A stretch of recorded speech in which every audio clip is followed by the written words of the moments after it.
Alam mo kasi minsan, naawa ako sa ating presidente. Nakita ko kung gaano kalinis yung puso niya na magsilbi. Nakita ko kung gaano kasincere siya na tulungan mga farmers natin. Nakita mo naman kung ang dami naman ng nagda-down dito sa administration niya. Although, dito mo makita talaga na saan ka nakakita ng presidente, talaga nakikinig, talaga, maswerte nga ako na nakakasama ko, nakikita ko kung paano siya magsilbi. Masasabi ko sa inyo, na sincere talaga siya magsilbi sa bayan. Very dyan. Napakabait kasi ang ating Pangulo, kaya siguro minsan inaabuso naman ng mga kung ano-ano na sinasabi sa kanya. No? Pero kung titignan mo yung nagagawa niya, marami siyang nagagawa maganda. Pero dahil, alam mo ang politika kasi ito, ano siya politics is all about public perception. Kung wala kang alam, kung wala kang ginagawa, siraan mo na lang ng siraan yung kalaban mo, mananalo ka na Yun ang problema sa atin Di ba? So kung sino pa yung magaling manira, yun pa yung ano. Kaya again, sinasabi ko sa iyo na itong mga balita ngayon, hindi naman importante yata yung katotohanan. Kita mo naman yung pumunta si Secretary Vince dito, tinignan niya yung tulay at sinabi niya walang ghost project dito. In fact, face by face po kasi ito. Nakita ko news yung controversial na tulay, ang kontraktor ay yung kamag-anak ng ang layo Marang ginagalit na lang ang taong bayan. So, nakakalungkot din. Ako naman wala po akong balak pa na tumakbo sa politika kasi sorry, matanda na tayo. Senior citizen na tayo. Gusto nakita mo nga hindi naman tayo kaagad din pumasok sa administration ni BBM. At ang gusto ko nga sana noon, magnegosyo na lang, magtrabaho na lang. Dahil mas maganda pagka sa negosyo, maraming panalo. Lalo yung klase ng business namin na Pratoni, yung social enterprise na tinatawag. Gusto ko kasi nagnenegosyo ko na may mga natutulungan. Parang yung construction. No? Bakit gusto ko ito? Bukod sa ako yung engineer. Kasi pag nasa construction ka, ang nakaka-construct ka ng isang bagay na papakinabangan ng mga tao, marami ka pang natutulungan na bibigyan ng trabaho. So, let's face it, maging practical na tayo. Kasi lahat naman sa buong Pilipinas, ito naman po ang nangyayari.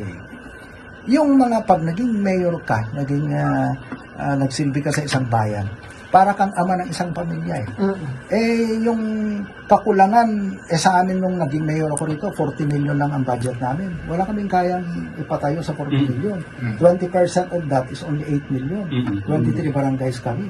Bilang ama ng isang pamilya, ng bayan, kailangan mong lumabas, kumatok, humingi ka ng pondo. Anong masama doon? Kasalanan ko ba yon? Na napakalsada ko lahat, yung mga kalsada namin pangit dito, nakikinabang yung mga kababayan ko ngayon. Kasalanan ko ba na yung nagibang simbahan namin dito ay napagawa natin, nailabi natin yan. Yung nabigyan ng rice processing system yung ating mga kababayan para hindi sila nagbebenta ng palay na napakababa, di ba? Napakarami nating napagawa dito. In fact, ang advocacy ko dito, yung tinatawag na triple bottom line concept. Napansin mo yung pinapakita ko sa iyo kanina na project, yung flood control namin. Ang flood control kasi, social and environmental issues lang ang sinusolve namin. Pero nakita mo ba, nilalagyan ko siya ng component na irigasyon para may economic. Ang triple bottom line kasi, social, environmental, and economic. Para may sustainability siya. Kung ganyan sana ang mindset natin, kahit na dinastusan mo yung flood control, may bawi naman ang gobyerno dahil may production tayo ng pagkain, nakatipid ka ng importation, napaganda mo ang buhay ng tao. Kita mo yung mga tayo, noong ako'y mayor dito, modesty aside, tayo ang benchmark ng national government. Nakita mo yung mga congressman, pumupunta rito para mag-benchmark. Paano bang ginawa mo? Bakit ang ganda-ganda ng rural development mo? Ang University of the Philippines, CIDS, ilang policy block ang sinulat sa atin. Pigdig Ilocos Norte, model for new normal in agriculture, dahil doon sa ginawa natin mga proyekto. Pigdig Ilocos Norte, model for resilient agri-institutions. Yung kung paano ko pinalakas yung aking mga irrigators association. Na siyang ginagawa ko national ngayon, sa NIA. Kung nanalo pa ako ng ng Galing Puok Award. Alam mo, ang Galing Puok Award na pinanaluran ko, yung project namin na dito, Convergence. yung basta pigdigan nyo, agrihen nyo, na wealth creation and agriculture. Hindi ako naniniwala doon sa poverty alleviation, wala akong belief dyan. Kasi alam ko na pwede kang mag-create ng wealth through agriculture. Ang gagawin mo lang, i-consolidate mo, ginawa kong cooperative yung farmers namin dito, yung IAs, nabigyan, nakipag-PPP ang munisipyo, nabigyan sila ng rice processing system, etc.